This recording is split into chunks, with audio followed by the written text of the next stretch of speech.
ರಾಷ್ಟ್ರೀಯ ಹೆದ್ದಾರಿ 48ರ ಪಕ್ಕದಲ್ಲೇ ಜನವಸತಿ ಪ್ರದೇಶದಲ್ಲಿ ಬಾರ್ ತೆರೆಯಲು ಹೊರಟಿರುವ ಕ್ರಮ ಸರಿಯಿಲ್ಲ. ಸುಮಾರು 250 ಅಧಿಕ ಮನೆಗಳಿಂದ 3-4 ಸಾವಿರ ಜನಸಂಖ್ಯೆ ಇದೆ.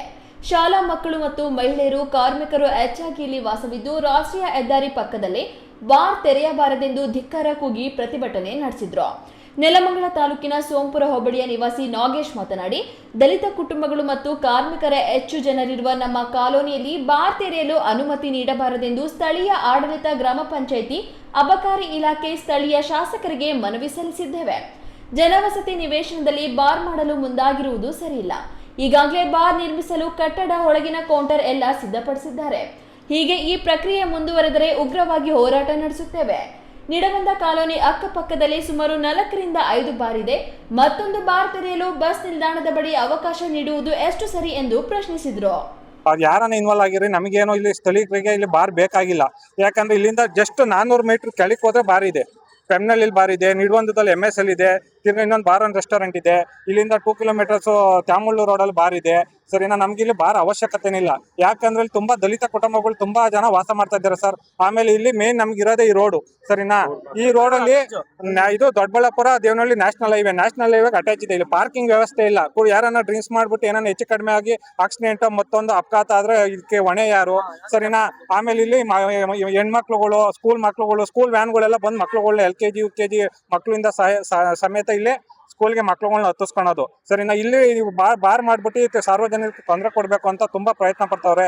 ದಯಮಾಡಿ ನಿಮ್ ಗಮನಕ್ಕೆ ತರೋದೇನು ಅಂದ್ರೆ, ಸರಿನಾ, ಯಾವುದೇ ಅಧಿಕಾರಿಗಳಾಗಿರ್ಬೋದು, ಮತ್ತೆ ನಮ್ಮ ನಾಯಕರುಗಳಾಗಿರ್ಬೋದು, ಲೀಡರ್ಗಳಾಗಿರ್ಬೋದು, ಈ ಬಾರಿನ ವಿಚಾರಕ್ಕೆ ಸಂಬಂಧಪಟ್ಟಂತೆ ಯಾರೂ ಇದಕ್ಕೆ ಪರ್ಮಿಷನ್ ಕೊಡಕ್ಕೆ ಸರಿನಾ ಇನ್ವಾಲ್ವ್ ಆಗಬಾರ್ದು. ದಯಮಾಡಿ ಇದನ್ನ ಏನನ್ನ ಮಾಡಿ ಬಾರ್ ಲೈಸೆನ್ಸ್ನ ಕ್ಯಾನ್ಸಲ್ ಮಾಡಬೇಕು ಅಂತ ತಮ್ಮಲ್ಲಿ ಕಳಕಳಿಯಾಗಿ ಕೇಳ್ಕೊಂತ ಇದ್ದೀನಿ ಸರ್. ಮಹಿಳೆ ಮಂಗಳಮ್ಮ ಮಾತನಾಡಿ, ಸೋಂಪುರ ಕೈಗಾರಿಕಾ ಪ್ರದೇಶ ಪಕ್ಕದಲ್ಲೇ ಇರುವುದರಿಂದ ರಾತ್ರಿ 8 ಗಂಟೆ ವೇಳೆಗೆ ಕೆಲಸ ಮುಗಿಸಿಕೊಂಡು ಮಹಿಳೆಯರು ಕಾಲೋನಿಗೆ ಬರುತ್ತಾರೆ. ಬಾರ್ ತೆರೆದರೆ ಕುಡುಕರು ಮಹಿಳೆಯರ ಮೇಲೆ ದೌರ್ಜನ್ಯ ಮಾಡಬಹುದು.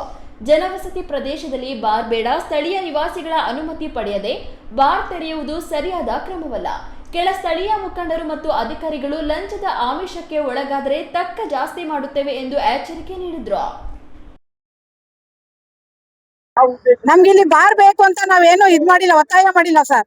ಯಾರು ಇಲ್ಲಿ ಏನ್ ಮಾಡ್ತಾರೆ ಅಂತಾನು ನಮಗ್ ಗೊತ್ತಿಲ್ಲ. ನಮಗ್ ಬಾರ್ ಬೇಡ ಸರ್. ನಮ್ಗೆ ಹೆಣ್ಮಕ್ಳುಗಳು ಇಲ್ಲಿ ಓಡಾಡೋ ಇದು ಹಿಂಸೆ. ರಾತ್ರಿ ಕೆಲಸ ಮುಗಿಸ್ಕೊಂಡ್ ಬರ್ತಾರೆ ಡ್ಯೂಟಿಗೆ. ಇಲ್ಲಿ ಎಲ್ಲ ಇಂಡಸ್ಟ್ರಿಯಲ್ ಏರಿಯಾ. ರಾತ್ರಿ 8 ಗಂಟೆ ಆದ್ಮೇಲೆ ಹೆಣ್ಮಕ್ಳು ಇವ್ರು ಬಾರ್ ತಗೊಂಡ್ಮೇಲೆ ಓಡಾಡಕ್ ಆಗುತ್ತಾ ಸರ್? ಇಲ್ಲ ಹೋಗ್ಲಿ, ಏನಾರ ಒಂದು ಬಂದು ಜನರ ಹತ್ರ ಪರ್ಮಿಷನ್ ತಗೊಂಡಿದಾರ ಸರ್ ಅವರು? NOCನೂ ತಗೊಂಡಿಲ್ಲ, ಪರ್ಮಿಷನ್ ಕೇಳಿಲ್ಲ ಸರ್. ನಾವು ಹೋಗಿ DC ಗೆ ಅರ್ಜಿ ಕೊಟ್ಟು ಬಂದಿದೀವಿ. DCನೂ ಇದಕ್ಕೆ ಏನು ಕ್ರಮ ತಗೊಂಡಿಲ್ಲ.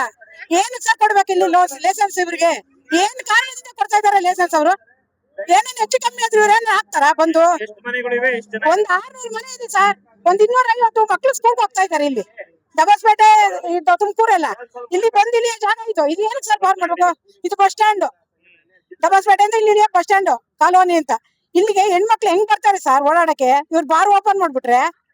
ಪ್ರತಿಭಟನೆಗೆ ಹಲವಾರು ದಲಿತ ಪರ ಸಂಘಟನೆಗಳು ಸಹಕಾರ ನೀಡಿದ್ರು. ಈ ಸಂದರ್ಭದಲ್ಲಿ ಗ್ರಾಮಸ್ಥರಾದ ರಾಮಕೃಷ್ಣಯ್ಯ, ಮನೋಜ್, ನಾಗೇಶ್, ಸೂರ್ಯ, ಗ್ರಾಮ ಪಂಚಾಯಿತಿಯ ಮಾಜಿ ಅಧ್ಯಕ್ಷ ಆನಂದ್ ಕುಮಾರ್, ಕುಮಾರಸ್ವಾಮಿ, ನಾಗರಾಜು, ದಲಿತ ಪರ ಸಂಘಟನೆ ವೆಂಕಟಸ್ವಾಮಿ, ವಾಸುದೇವ್, ರವಿ, ರಂಗನಾಥ್, ವಿನಯ್, ಮಹಿಳೆಯರಾದ ಮಂಗಳಮ್ಮ, ಭಾಗ್ಯಮ್ಮ, ರತ್ನಮ್ಮ, ಮುನಿಯಪ್ಪ ಇನ್ನಿತರರು ಇದ್ರು. ರಾಮ್ ಪ್ರಸಾದ್ KR, ಈ ನ್ಯೂಸ್ TV, ನೆಲಮಂಗಲ.